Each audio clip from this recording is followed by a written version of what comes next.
First, they sought to equate anti-Zionism with anti-Semitism, and now they're seeking to redefine anti-Semitism as a whole.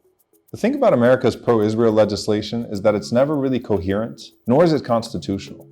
It's also not representative. If you think about how the vast majority of Americans are for a ceasefire, yet somehow the vast majority of the House and the Senate can constantly come together to pass legislation to fund this genocide and then to protect criticism of this genocide, seemingly not taking into consideration their constituents' views at all.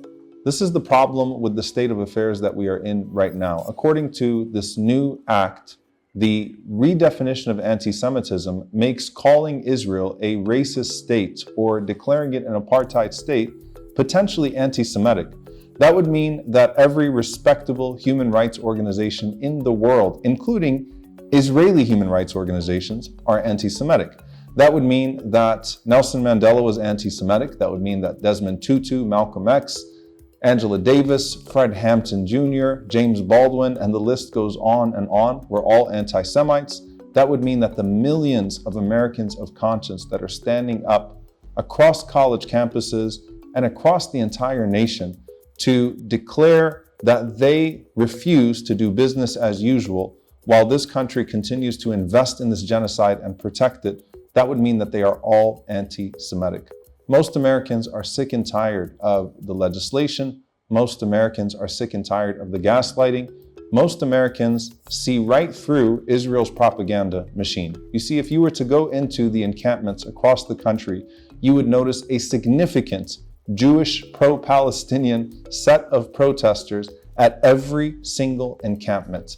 If you were to look across public opinion, you would notice that the chorus is growing, and you would notice that it is getting stronger, and we refuse to be intimidated. What frustrates Israel's propaganda machine is that students are no longer intimidated. We are no longer intimidated.